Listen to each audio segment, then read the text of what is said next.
световното в България с Румен Бахов.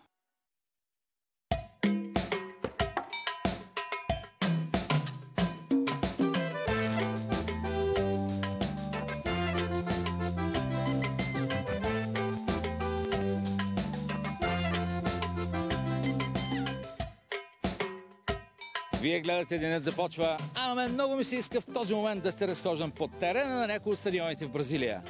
Искрено се надявам, че скоро това ще се случи, а сега се намирам в първомайското село Дълбок извор, където феновете са жадни да гледат мачовете от световното първенство по футбол, които Българската национална телевизия вече ви показва.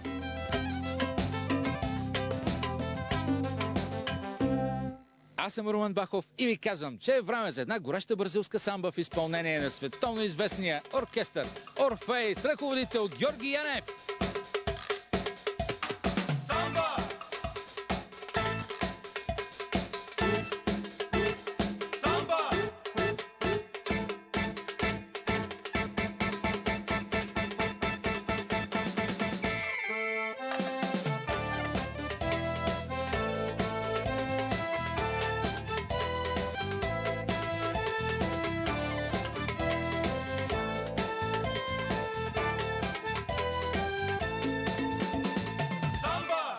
Поживение в света, полудя по футбола, а самбата и българската народна музика могат заедно да завладеят света, според мен. Има ли нещо на бразилците, ако в този момент сме там някъде на техните големи стадиони, с което да им покажем какво можем?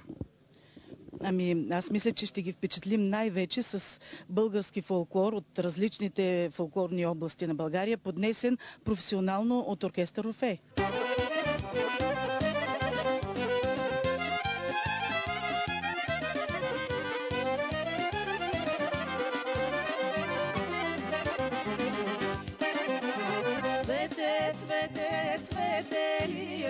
У дома ли седиш, още ли жълтици броиш, цвете малка моме?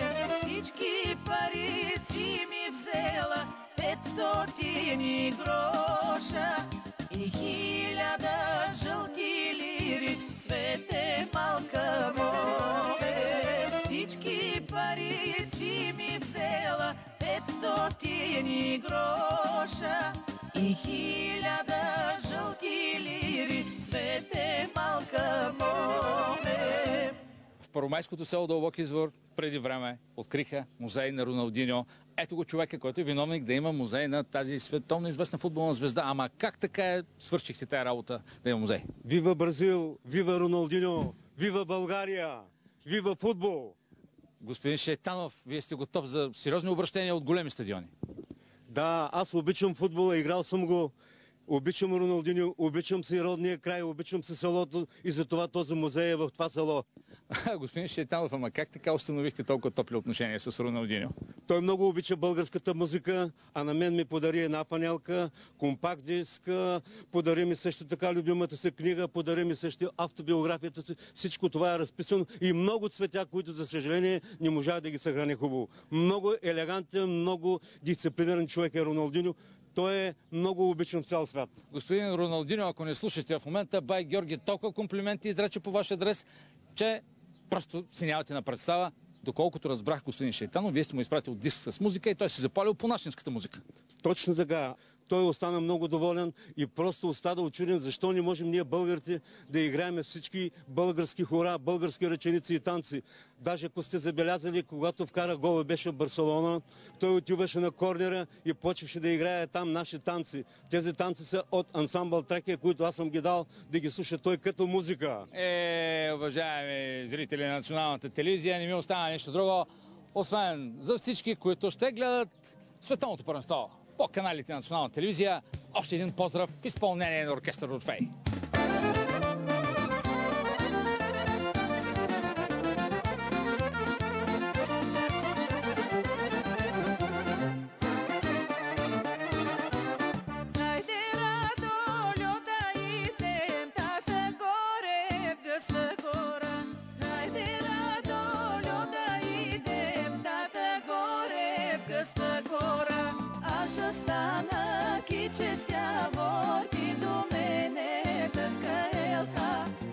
Stana, chi ci sia, porti do me.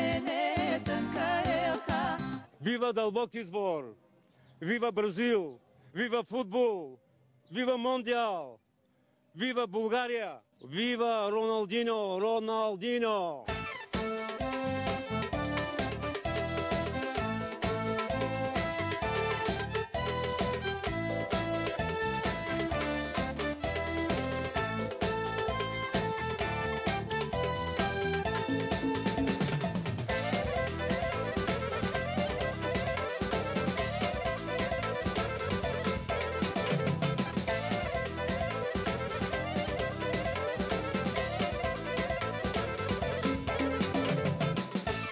А ние се намираме на сцената, на която са свирили едни от най-големите български музиканти, като оркестър Орфей, с ръководител Георги Янев. Господин Янев, много ви благодаря. Достойни сте според мен да свирите и на откриване, и на закриване на световно първенство. А инициативен комитет, начало с господин Георги Шейтанов, е решил да превърне тази сцена и стената зад нея в стена на забележете, бразилската дружба. Българо-бразилската дружба. Да живее Бразилия, да живее България, да живее футбола, да живее Мондиала. И нека да бъде всичко достойно на това първенство. Нека спечели Бразилия, моя любим отбор, световната титла. Пожелавам им всичко най-добро. Ние всички българи обичаме Бразилия. Бразилия е нашата втора родина. Стената на българо-бразилската дружба ще изглежда един голям екран, на което ще се прожектират много мачове с много трикове на футболистите и много емоции ще има от музиканти, от артисти, от певици, от публика и от всички дълбоки звурци. Уважаеми зрители, убеден съм, че господин Шейтанов е готов и е достоен да стане капитан на националния фен отбор. Тоест отбор съставен от фенове. Всяка вечер тук, на огромен екран, ще се прожектират мачовете от световното първенство, което Българската национална телевизия ви дава възможност да гледате на живо. Тук вечер сядаме и гледаме мачовете докато свършат. До края на първенството. И късните. И късните. Няма късните. 2-3 часа няма значение. Ще ги гледаме. На площада, независимо колко е часа или през нощта. 2, 3, 4, няма значение. Аз съм голям фен на футбола.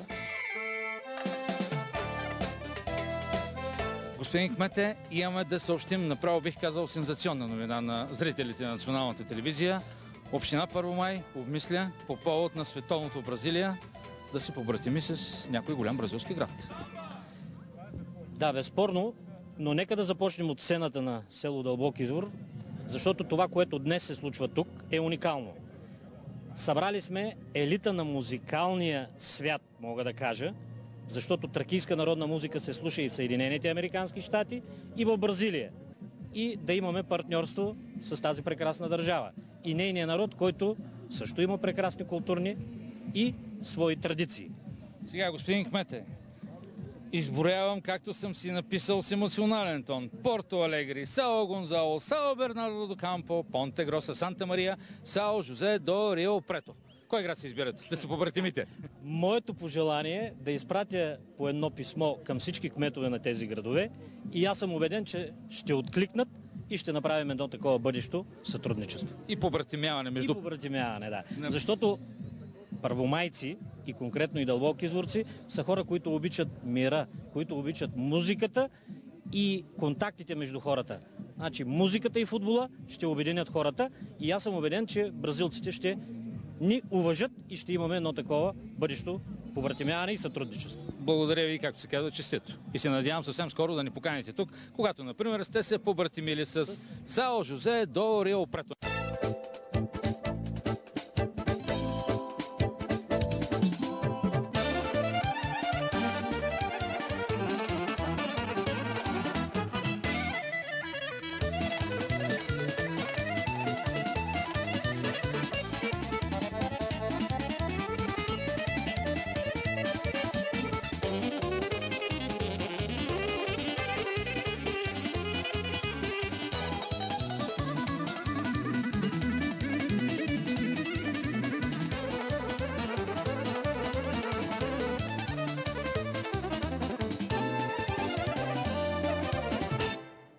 Господин Шейтанов има още една, бих казал вече, абсолютно екстравагантна идея да спонсорира или, не знам, да инициира изработването на скулптура цял ръст на Роналдиньо. Защо бе, господин Шейтанов?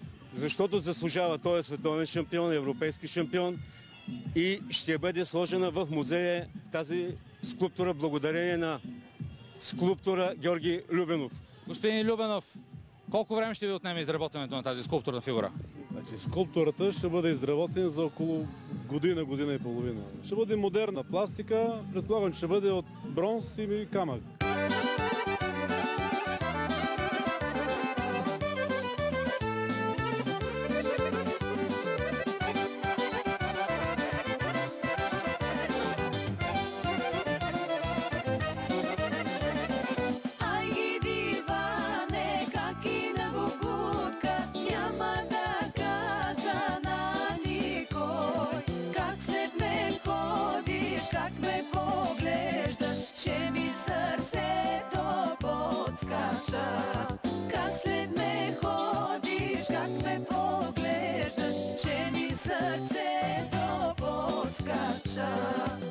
Като се наиграеме, като си попийнеме. И ще гледате и мачовете. Колко кебабчета и колко кюфтета биха могли да бъдат изпечени на тази гигантска скара за феновете на световното? Ами някъде около 1000-1500 могат да бъдат изпечени спокойно. Елате в Дълбоки извор, кебабчета има за всички. Господин Сара Сакалов е убеден, че никой няма да бъде върнат. Абсолютно, заповядайте.